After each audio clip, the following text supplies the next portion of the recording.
Hello all, welcome to the course Energy Engineering. In this video, we are going to see about the production methods of hydrogen. Hydrogen எப்படிலாம் produce பண்ணலாம் அப்படிங்கிறத தான் பார்க்க போகிறோம். Hydrogen அப்படிங்கிறது it is a forever fuel, அதாவது எப்போவுமே இந்த ஃபியூல் இருந்துகிட்டே இருக்கும். என்ன காரணம் அப்படின்னா இந்த உலகத்தில் தண்ணி இருக்கிற வரைக்கும் நம்மளால் ஹைட்ரஜன் எனர்ஜியை ப்ரொடியூஸ் பண்ணிகிட்டே இருக்க முடியும். So water plus energy will give hydrogen plus oxygen, and இந்த ஹைட்ரஜன் அகைன் ஆக்சிஜன் கூட சேரும்போது வாட்டர் ப்ளஸ் எனர்ஜியாக கன்வெர்ட் ஆகுது. ஸோ வாட்டரை நம்ம ஹைட்ரஜன் ஆக்சிஜனாக நம்ம பிரிச்சுக்கலாம், அந்த ஹைட்ரஜன் நம்ம யூஸ் பண்ணிக்கலாம். Why is hydrogen so important? Hydrogen எதனால் இம்பார்ட்டன்ட் அப்படின்னா hydrogen is 75% of the known universe. Water ஃபுல்லாக இருக்குது, அந்த வாட்டரில் ஹைட்ரஜன் இருக்கிறதால hydrogen is 75% of the known universe. On earth it is not an energy source like oil or coal, but it is an energy carrier. Previous வீடியோவிலே நம்ம பார்த்தோம் hydrogen அப்படிங்கிறது it is not energy source, it is an energy carrier like electricity R gasoline. And the most versatile energy carrier, it can be made from any source and can be used for any service, readily stored in large amounts, almost never found by itself, must be liberated. Hydrogen அப்படிங்கிறது ஹைட்ரஜனாக நமக்கு கிடைக்காது, அது ஒரு particular காம்போனண்ட்லேருந்து like வாட்டர்லேருந்து நம்ம எடுக்கிற மாதிரி வேறு வேறு மெட்டீரியல்ஸ் நம்ம ஹைட்ரஜனை நம்ம பிரித்து எடுத்துக்கலாம். And it can be recovered from reforming hydrocarbons or CHS with heat and catalyst, electrolysis process மூலியமாக எடுக்கலாம். Experimental methods like photolysis, plasma, micro organisms, இப்படி எந்த மெத்தட்ஸ் மூலியமானாலும் நம்ம ஹைட்ரஜனை we can recover. And by a small calculation it shows that 1 kilogram of hydrogen contains same energy as 1 gallon of gasoline, அதாவது 3.785 liters of gasoline. Gasoline அப்படின்னா பெட்ரோல்னு assume பண்ணிப்போம். Petrol 3.785 லிட்டர்ஸ்க்கு it is equivalent to that of 1 kilogram of hydrogen. Uses of hydrogen petroleum refining industry, petrochemical இண்டஸ்ட்ரியில் தான் 93% use பண்ணுறாங்க. Metal processing, manufacturing electronic components, food processing, manufacturing of glass, utility power generation, இந்த மாதிரி we have plenty of uses of hydrogen. And mostly hydrogen வந்து it is used on site, அது எங்கே produce ஆகுதோ அதே இடத்துல யூஸ் பண்ணிடுறாங்க. It is produced at petroleum refineries termed as captive H2. இப்போ வந்து 82% வந்து யூஸ் பண்ணி 83% வந்து யூஸ் பண்ணிடுறாங்க. ரிமைனிங் 17% தான் வந்து அவுட் சைட் சேல்ஸுக்கு வந்து போகுது. ஹைட்ரஜன் இது சேஃபா அப்படின்னு பார்த்தா obviously it is safe, because hydrogen பாம்புக்கும் இதுக்கு நிறைய டிஃப்ரென்ஸ் இருக்குது. எல்லா ஃபியூல்ஸுமே ஹசார்டஸ் தான், பட் ஹைட்ரஜன்கிறது இட் இஸ் கம்பேரிட்டிவ்லி லோவர். இது வந்து கிளியர் ஃப்ளேமாக இருக்கும், ஸ்மோக் ப்ரொடியூஸ் பண்ணாது, and hard to make explode. இது எக்ஸ்ப்ளோட் பண்ணுறது ரொம்ப ஈஸிலாம் கிடையாது, and completely unrelated to hydrogen bombs. Hydrogen bomb அது வேறு டைப் ஆஃப் டெக்னாலஜி, ஹைட்ரஜன் ஃபியூலுங்கிறது வேறு டைப் ஆஃப் டெக்னாலஜி. ஹைட்ரஜன் எங்கேருந்துலாம் வருது அப்படின்னா we can extract hydrogen from fossil fuels, steam reforming மூலியமாக பண்ணலாம், பார்ஷியல் ஆக்சிடேஷன் மூலியமாக எடுக்கலாம், வாட்டர்லேருந்து we can take it as electrolysis process மூலியமாக எடுக்கலாம், தெர்மோகெமிக்கல் மெத்தட் மூலியமாக எடுக்கலாம். From biomass we can extract hydrogen by means of gasification and by means of microbial activities. And 95% of hydrogen is currently produced by steam reforming method. So we are going to see about the 8 methods. Hydrogen ப்ரொடக்ஷனில் இந்த 8 method இருக்குது, இந்த 8 method பற்றி தான் பார்க்க போகிறோம்.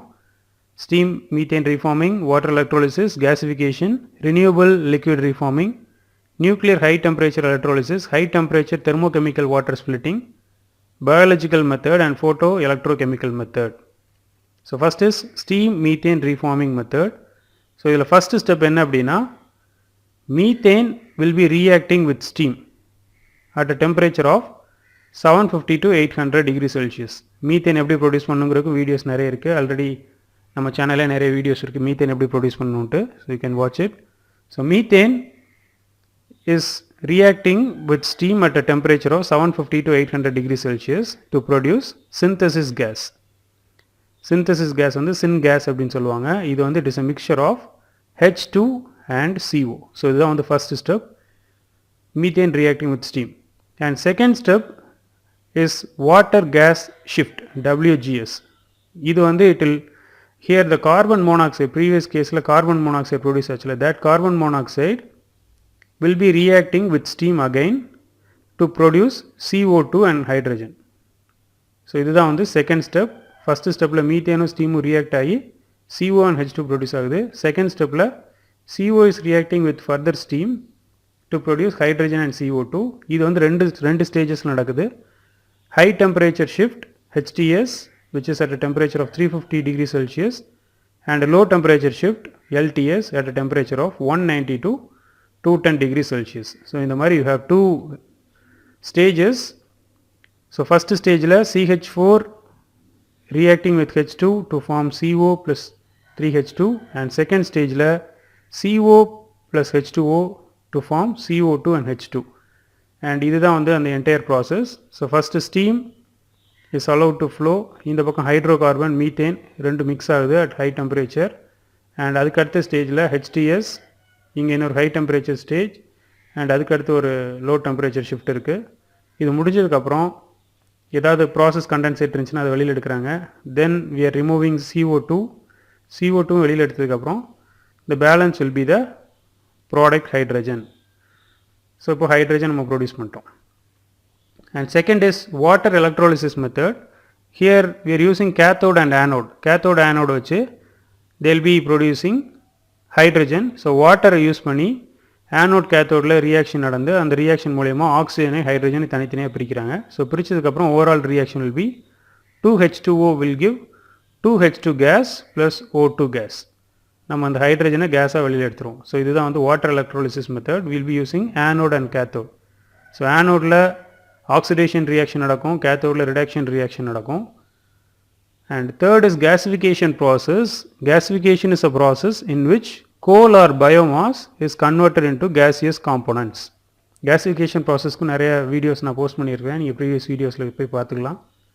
By applying heat under pressure and in the presence of air or oxygen and steam. A subsequent series of chemical reactions produces a synthesis gas which is then reacted with steam. So again gasification process மூலமா synthesis gas produce பண்றோம். அந்த synthesis gas steam கூட react ஆகும்போது previously பார்த்த அதே process repeat ஆகும். So synthesis gas steam கூட react ஆகும்போது we can produce hydrogen and carbon dioxide. அந்த carbon dioxide நம்ம remove பண்ணிக்கலாம். And next is renewable liquid reforming. Here biomass is a renewable form of energy, can be processed to make renewable liquid fuels such as ethanol, bio oil. இந்த மாதிரி renewable oils நம்ம வந்து produce பண்ணுறோம். அதனால தான் renewable liquid reforming சொல்கிறாங்க. which are relatively convenient to transport. பயோமாஸை வந்து இந்த மாதிரி ஆயிலாக கன்வெர்ட் பண்ணிடுறாங்க. பயோமாஸ் அப்படின்னா wood அதெல்லாம் வந்து பயோமாஸ்ன்னு சொல்லுவாங்க. ஸோ அதை வந்து எத்தனால் பயோ ஆயிலாக கன்வெர்ட் பண்ணுறாங்க. அப்படி கன்வெர்ட் பண்ணும்போது என்ன ஆகும்னா டிரான்ஸ்போர்ட்டேஷனுக்கு அது வந்து ஈஸியாக இருக்கும். And that can be reacted with high temperature steam. இந்த பயோ ஆயில் எத்தனால் வந்து ஹை டெம்பரேச்சர் ஸ்டீம் கூட ரியாக்ட் ஆகும்போது இட் வில் ப்ரொடியூஸ் ஹைட்ரஜன். இந்த ஹைட்ரஜன் வந்து எந்த இடத்துல நமக்கு தேவைப்படுதோ அந்த இடத்துல நம்ம வந்து ப்ரொடியூஸ் பண்ணிக்கலாம் அப்படின்னு சொல்கிறாங்க. And next is nuclear high temperature electrolysis. Heat from nuclear ரியாக்டர்லேருந்து எக்ஸஸ் ஹீட் ஏதாவது இருந்துச்சு அப்படின்னா that heat can be used to improve the efficiency of water electrolysis. Water electrolysis process பார்த்தோம்.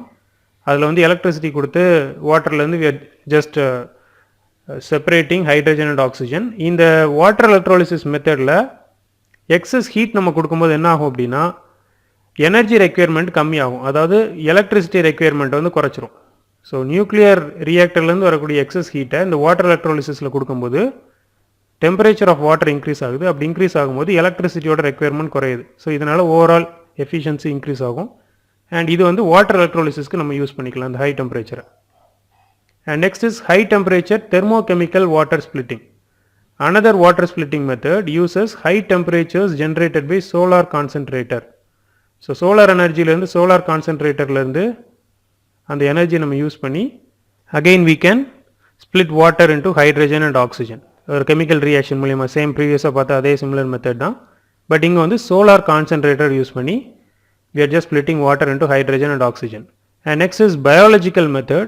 சில micro organisms such as green algae எல்லாம் என்ன பண்ணும் அப்படின்னா it will produce hydrogen by splitting water in the presence of sunlight as a byproduct of their natural metabolic process. அதோட metabolic ப்ராசஸ்னாலேயே வாட்டரை split பண்ணி ஹைட்ரஜனை நம்ம கொடுக்கும் by with the help of sunlight. இந்த ப்ராசஸ் மூலியமாக we can produce hydrogen. And next is photoelectrochemical method. Hydrogen can be produced directly from water using sunlight and special class of semiconductor material. சில semiconductor மெட்டீரியல்ஸை use பண்ணி அது மூலயமா நம்ம வாட்டர்லேருந்து hydrogen எடுக்கலாம். These highly specialized semiconductors absorb sunlight and use the light energy completely to separate water molecules into hydrogen and oxygen. The semiconductor materials use பண்ணி again we can produce hydrogen. And இதில் இருக்கக்கூடிய challenges என்னன்னு பார்த்தா cost reduction தான் வந்து major challenge. Production of ஹைட்ரஜனோட அந்த cost வந்து ஒரு பெரிய சேலஞ்சுன்னு சொல்லலாம். காஸ்ட் எவ்வளோ கம்மி பண்ண முடியுமோ அவ்வளோக்குள்ளே கம்மி பண்ணணும். And second is transportation. இதுவும் அடுத்த parameter to be consider. Transportation பண்ணும்போது கன்வென்ஷனல் ஃபியூல்ஸை நம்ம கம்பேர் பண்ணும்போது ஹைட்ரஜனை டிரான்ஸ்போர்ட் பண்ணுறது அந்தளவுக்கு ஈஸி கிடையாது. ஸோ இதெல்லாம் கம்பேர் பண்ணி பார்த்தா the cost of hydrogen regardless of the production technology be in the range of $2 to $4 per gallon of gasoline. அதாவது கேசலினை கம்பேர் பண்ணும்போது it should be in the range of அந்த ரேஞ்சில் இருக்கணும். $2 to $4 ஒரு கேலன் ஆஃப் கேசலின் வந்து அவ்வளோ இருக்குது அப்படின்னா நமக்கு ஹைட்ரஜன் ப்ரொடக்ஷனும் அந்த லெவலில் இருக்கணும். அப்படி இருந்தால் மட்டும்தான் we can compete with gasoline அப்படிங்கிறது தான் final challenge. This is all about today's content. இன்றைக்கி ஹைட்ரஜன் எப்படி ப்ரொடியூஸ் பண்ணணும் அப்படிங்கிறக்கு ஒரு 8 மெத்தட் பார்த்தோம். ரொம்ப டிஸ்கிரிப்டாக சொல்லாமல் ஜஸ்ட் ஒரு சின்ன இன்ஃபர்மேஷன் தான் கொடுத்துருக்குறேன். நெக்ஸ்ட் வீடியோவில் will have a discussion or will have the information related to hydrogen storage, transport and utilization. Thank you for watching.